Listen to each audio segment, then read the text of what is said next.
Então, pessoal, vamos lá, vamos continuar aquilo que a gente estava vendo, né, na nossa aula anterior. E aí a gente estava falando um pouco sobre responsabilidades, né? Vou compartilhar uma tela aqui para vocês agora, né? E aí, olha só, a gente parou aqui, ó.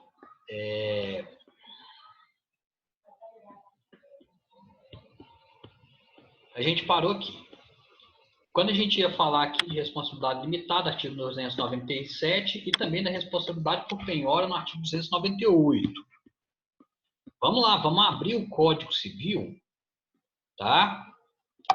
E a gente vai terminar nossa aula de hoje, aqui, assim que a gente terminar a assunção de dívida. Então vamos lá. Olha aqui, no artigo 297, fala da responsabilidade limitada. Então aqui, ó, 297 fala assim, ó, o cedente responsável ao cessionário pela solvência do devedor não responde por mais do que daquele recebeu, com os respectivos juros, certo?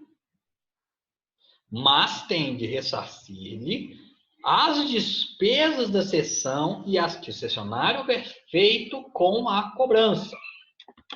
Aí você pensa, mas eu não acabei de dizer aí que, igual ao artigo 296 que está aí em cima, ó, que salvo estipulação em contrário cedente não responde pela solvência, aqui no artigo 297 está falando justamente dessa responsabilidade, dessa estipulação contrária. Então, assim, ó, no caso da estipulação contrária, né, quando o cedente é responsável pela solvência do devedor, certo? Não responde por mais do que ele recebeu com os respectivos juros, certo? Ou seja, né, a responsabilidade, nesse caso, é limitada àquilo que recebeu do devedor. Então, aqui está falando mais em hipóteses como pagamento parcial, né? Aqui está lá, ó, pagamento parcial, feito por quem? Pelo devedor, certo? Então, se o devedor faz pagamentos parciais ao cedente, e o cedente depois, quanto ao restante, ele cede o crédito, né? E ele tinha responsabilidade, né? Responsabilidade pela solvência desse devedor, ele vai responder, sim, né? Por aquilo que recebeu, por aquilo que recebeu, no limite daquilo que recebeu, né? E aí, assim, ó, tem que mas ele tem que ressarcir as despesas de cessão e as que o cessionário houver feito na cobrança, com a cobrança. Ou seja, né, o cedente tem que pagar até o limite do que recebeu, certo? Mais as despesas que o cessionário teve com a cobrança, né? E, claro, atualizado com os respectivos juros, certo? Para finalizar, o artigo 298 fala assim, ó, o crédito, uma vez penhorado, não pode mais ser transferido ao credor que tiver conhecimento da penhora, certo? O crédito, uma vez penhorado, não pode mais ser transferido pelo credor que tiver conhecimento da penhora. Mas o devedor que o pagar, não tendo notificação dela, fica exonerado, subsistindo somente contra o credor os direitos de terceiro, né? Então, olha só, crédito, imagina lá, crédito cedido penhorado por um terceiro, né? Então, aqui é uma hipótese que eu vou tentar até escrever aqui, né? O que a gente tem que imaginar quanto ao artigo 298, né? Quanto ao artigo 298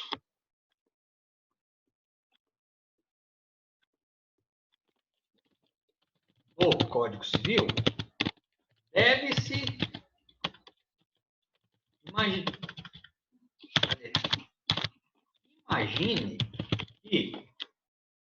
Imagine que o credor seja devedor de uma terceira pessoa estranha à relação de uma cessão de crédito. E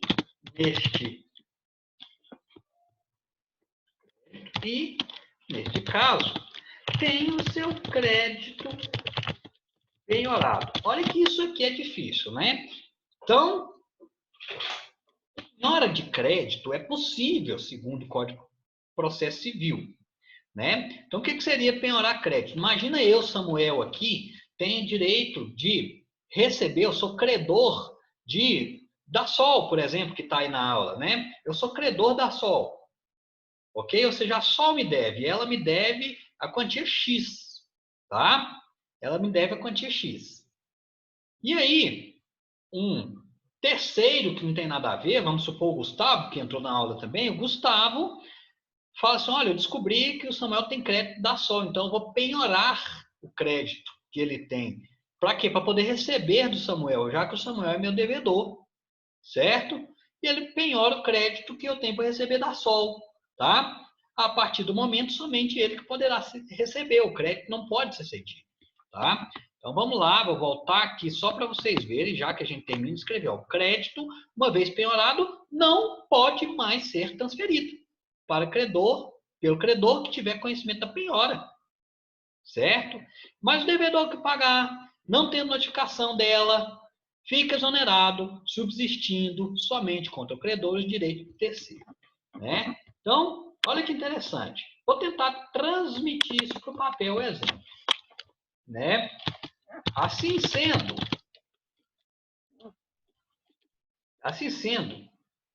suponha-se que Samuel, que o professor Samuel, seja credor da quantia de 10 mil reais,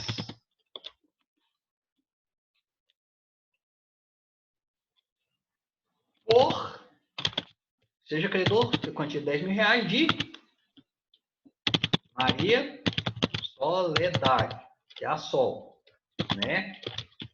Acho que é assim mesmo que escreve. Ok? Então imagina lá.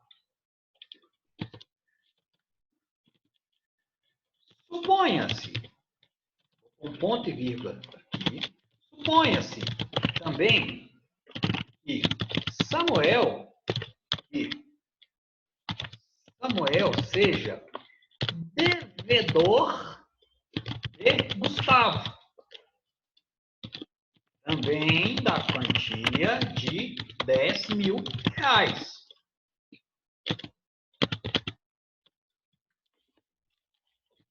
Com isso, Gustavo move a ação de execução contra Samuel para receber a quantia e indica para a penhora o crédito que ele tem a receber de Sol. Tendo Samuel citado a penhora, citado ou intimado, a penhora do crédito. Neste caso, não poderá Samuel ceder o crédito para Bruna.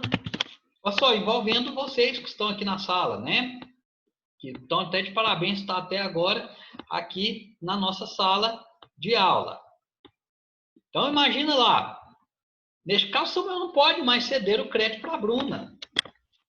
Por quê? Porque ele foi intimado, certo? Porque ele foi intimado dessa questão. Então, aí, é o que a gente tem que imaginar lá do artigo 298. Samuel, se ele ceder o crédito, ele vai acabar vai acabar que essa penhora, aliás, que essa cessão vai ficar ineficaz, certo? Vai ficar ineficaz, né? Agora, vamos por uma questão de formalidade. No exemplo acima, não se pode esquecer que o devedor deve também terá que ser intimado da existência de penhora do crédito. Ou seja, Gustavo deve se atentar, né, ou melhor, né, os advogados de Gustavo devem se atentar e requisitar ao juiz requisitar é melhor não, requerer ao juiz a intimação de sol sobre a penhora. Nesse caso, sol terá que pagar para Gustavo. Caso não se atente disso e sol venha a fazer o pagamento para Samuel diretamente, não haverá qualquer responsabilidade dela por ter feito o pagamento para Samuel, né? Ou seja, né? Nesse caso aqui, tem que se atentar a esse fato aqui. Isso aqui é uma questão de processo judicial. Isso aqui eu vou mandar esse material para vocês depois. Mas não esqueça, olha, o crédito penhorado ele não pode ser cedido, ok? E deve-se lembrar que se ceder esse crédito penhorado, a penhora é ineficaz. E qual que é a proibição de cessão nesse caso? É a lei, né? Há uma proibição legal de cessão de crédito neste caso, né? Lembra lá que agora há pouco nós falamos, né, na primeira parte da aula, que a lei poderia impedir que a cessão de crédito surgisse. No caso, 298 do Código Civil é um caso típico de que a lei impede a cessão de crédito, né? Certo?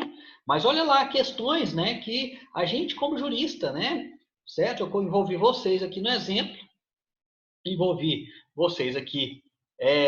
no exemplo, né? Mas olha lá questões que não se pode, que deve se atentar, né? Por exemplo, né, a notificação do devedor de que houve a cessão do crédito, certo? Para que o devedor faça o pagamento ao credor, correto, né? Nesse caso, aquele credor que tem uma penhora em seu favor. Então vamos lá, só para finalizar aqui, aí é uma questão doutrinária. Quais espécies de cessão de crédito a gente tem? Olha lá. A cessão de crédito, então, para finalizar, ela pode ser gratuita ou onerosa, né? Se envolver questão financeira, convencional, ou seja, as partes podem estar envolvidas, né?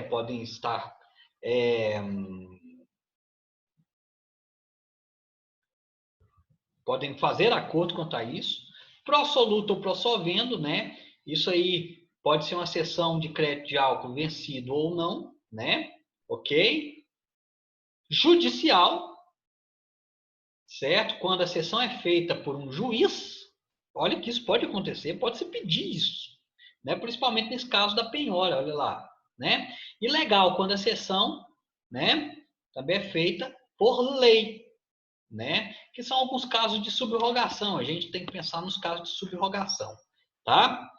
Não precisa se atentar muito a isso, mas é apenas uma questão de espécie. Agora vamos lá na assunção de dívida, né? Vamos lá na assunção de dívida.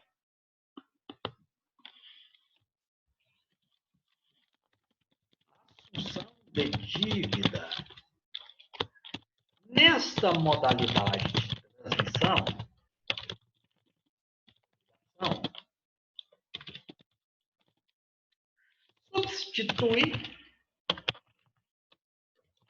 substitui-se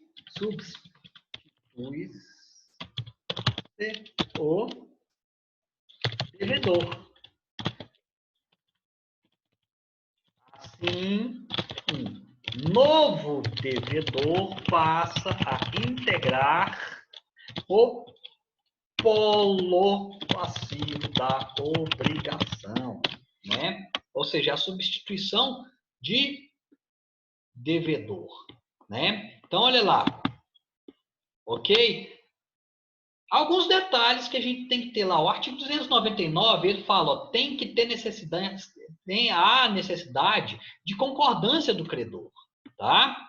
Então, vamos lá direto no que diz a lei, ó, 299. Fala lá do conceito, ó, é facultado ao terceiro assumir.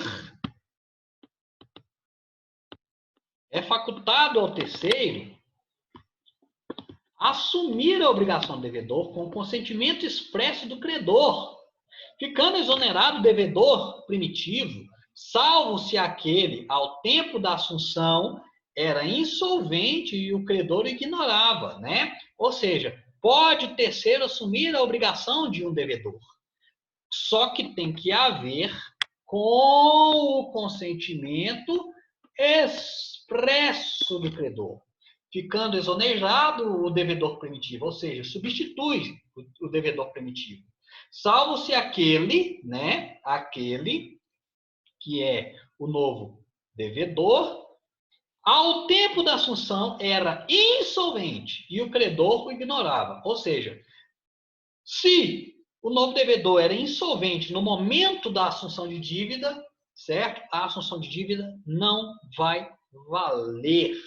Não vai valer. E olha que interessante o parágrafo único. Qualquer das partes pode assinar prazo ao credor para que consinta na assunção de dívida, interpretando-se o seu silêncio como recusa, né? A necessidade de concordância do credor é tanta, agora a necessidade de concordância do credor é tanta que se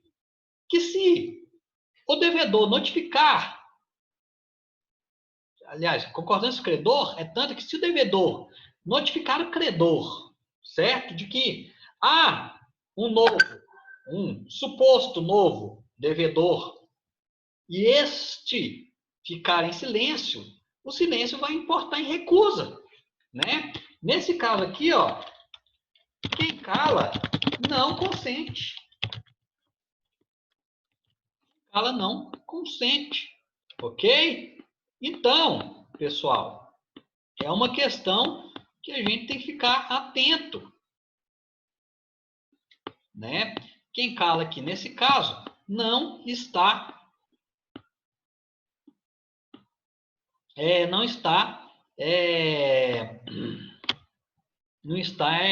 quem cala não está consentindo. Tem uma pergunta aqui no chat que é o seguinte, tem uma pergunta interessante.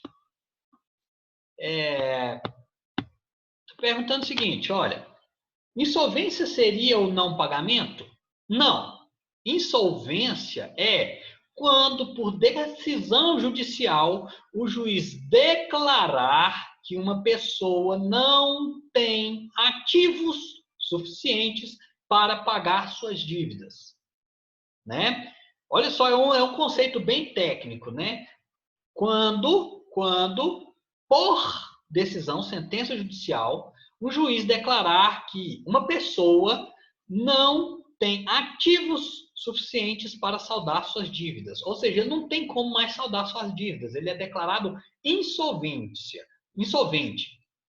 Melhor dizendo, para entender, né? Lá na empresa existe processo de falência. A insolvência é uma falência, só que é uma falência da pessoa física, tá? E aí é como se a pessoa tivesse que declarar essa insolvência e começar do zero, né? Congelar dívidas, né? Acontecer um monte de coisas nesse processo para que ela possa ter condição de pagar e no futuro voltar a ter créditos na praça. Então, isso seria aí um processo de insolvência. Voltando aqui, qualquer coisa, só me perguntar aqui de novo. Então, voltando aqui, né? Voltando aqui, eu vou novamente recordar para vocês o que a gente está vendo. Ó. Parágrafo único do 229, certo? Se o credor for notificado de que há possibilidade de troca do devedor e ele não falar nada, ele está recusando essa assunção. Ou seja, né, quem cala não consente, nesse caso. Ok? Nesse caso aí, é importante a intervenção, a concordância do credor. Alguém aí pode estar perguntando por que o credor precisa estar concordando, por que ele tem que concordar com isso, né? O credor, ele tem que concordar com isso pelo seguinte fato. Ora, ele tem que concordar, tem que assinar a sua concordância, porque ele é interessado no recebimento da dívida. Então, ele pode verificar, ele tem o direito de verificar se o novo devedor tem possibilidade, condição financeira de pagar por esse crédito, né?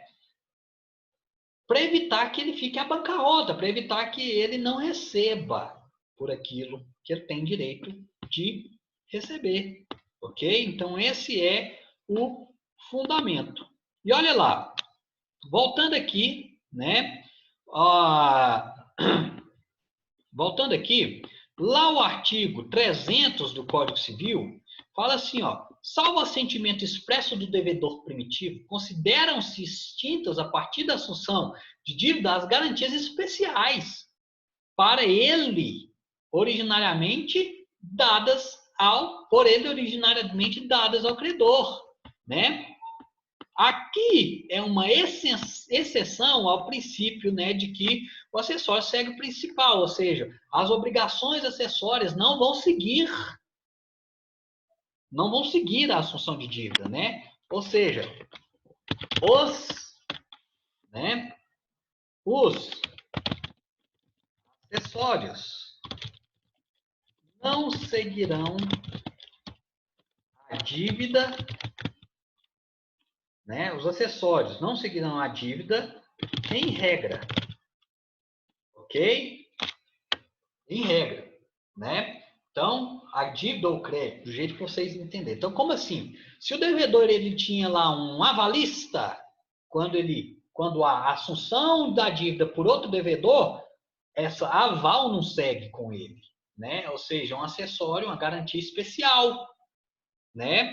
O aval não vai seguir junto, salvo se estiver consentimento expresso, tá? E aí, nesse caso, não só do devedor primitivo, como também do avalista, viu? Como também do avalista, certo? Uma questão interessante que a gente tem que pensar aqui entre nós, tá? Então, olha só, continuando aqui, né? Como eu coloquei aqui o artigo 300, ele fala assim, olha, a assunção é inalterável quando ela é transmitida, só que as garantias especiais, acessórias, não vão seguir, né, a mesma sorte, ok? Características que a gente tem que destacar aqui, ó. Ela é de natureza contratual, certo? Ou seja, de concordância entre as partes, ela é bilateral, certo? Bilateral, ou seja, precisa de duas partes, ou seja, sempre precisa de concordância do credor. A forma é livre, né? Ela não tem uma forma estabelecida, não tem que ser, né? E ela admite que se exponha condição, né? Ela admite que se exponha condição. Então, isso daí são características que a gente tem lá dentro da assunção de dívida, certo? Então, vamos lá, vamos continuando aqui. Olha lá agora como espécies que a gente tem, certo? Olha como espécies que a gente tem. Quando há um acordo entre o terceiro e o credor é a espécie por expromissão, tá? Então, que interessante. Imagina lá na assunção de dívida. O devedor está sem condição, de pagar, ok? E aí o credor vem e apresenta outro devedor para que possa haver a transmissão dessa dívida, ou seja, o próprio credor faz a negociação com o terceiro, novo devedor. Isso aí se chama expromissão. Agora, quando o terceiro negocia, faz um acordo com o devedor, ou seja, o novo devedor faz o acordo direto com o primeiro devedor, isso aí se chama assunção de dívida por delegação, certo? Então, pode haver o negócio de assunção de dívida, pode ser feito tanto entre o credor e um novo devedor, certo? Esses que podem negociar, quanto também entre o terceiro e o novo devedor. Mas sempre é interessante lembrar que sempre tem que ter concordância do credor. Não pode esquecer, né? Ok? E as defesas agora, né? E as defesas possíveis. Vamos lá, continuando aqui o nosso Código Civil. Né? Vou pular o 301 e vamos lá para o 302. O novo devedor não pode opor ao credor as exceções pessoais que competiam ao devedor primitivo. Né? Ou seja, o novo devedor não pode falar, mas lá contra o devedor primitivo tinha lá, por exemplo, uma exceção pessoal, por exemplo, uma prescrição. Se ele assumir essa dívida, a prescrição agora começa a correr do zero, tá? O artigo 303 fala assim, ó, o adquirente de imóvel hipotecado pode tomar a seu cargo o pagamento do crédito garantido, se o credor notificado não impugnar em 30 dias a transferência do débito, entender-se-á por dado assentimento. Isso aqui é uma exceção àquele princípio que a gente expôs lá no parágrafo único do artigo 299, né? No caso de um imóvel hipotecado, né? Alguém que adquire um imóvel, certo? Quem adquire pode se tornar assuntor, vamos dizer assim, ele pode assumir essa dívida, né? E quando esse adquirente notifica o credor e ele não impugna essa transferência do imóvel hipotecado, né, ou essa transferência de dívida, entende-se que ele está permitindo que haja essa assunção de dívida, tá? Então isso aqui, né, essa parte aqui, essa parte aqui é uma exceção à regra do artigo do parágrafo único do artigo 299 do Código Civil. Ok? Então, é uma exceção. O artigo 303 é uma exceção à regra. Ok? Não podemos esquecer disso daí. Pra gente, né? Só vai ver mais uma. Voltar aqui, né? Vou voltar aqui, pessoal. Parece que a tela não compartilhou. Vou voltar lá no artigo. Agora eu acredito que vai estar compartilhado. Então vamos lá.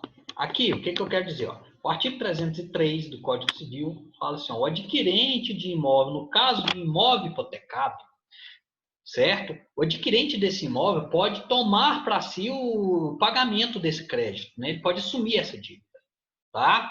Se o credor for notificado, não impugnar em 30 dias a transferência do débito, ele for dado assentimento.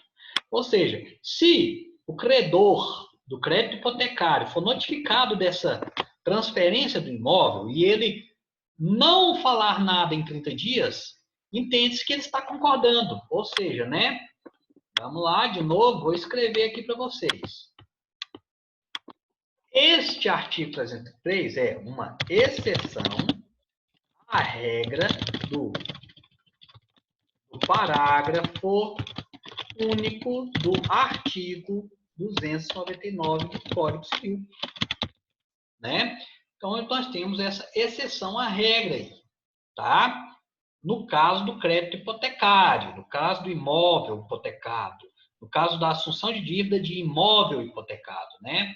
Imagina lá, né, a pessoa, o devedor lá da hipoteca está vendendo esse imóvel para outro, ele pode vender, inclusive, ele vai vender com a hipoteca. E o novo adquirente do imóvel, ele pode assumir isso daí quando ele assume, quando ele compra o imóvel, ele assume o pagamento dessa dívida, né? E se ele notificar o credor para dar o consentimento, certo? E ele não der em 30 dias, o consentimento é considerado como dado, ou seja, exceção à regra de concordância expressa do artigo 299. Então, né, para a gente finalizar aqui,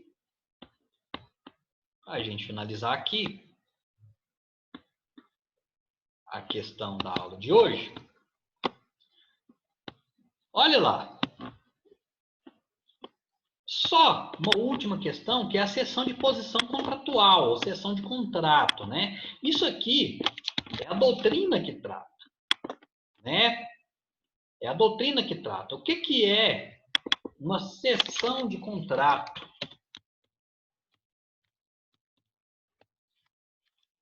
Né? Cessão de contrato. A cessão de contrato é exposta pela doutrina jurídica brasileira. Nesse caso, até mundial, tá? Nesse caso,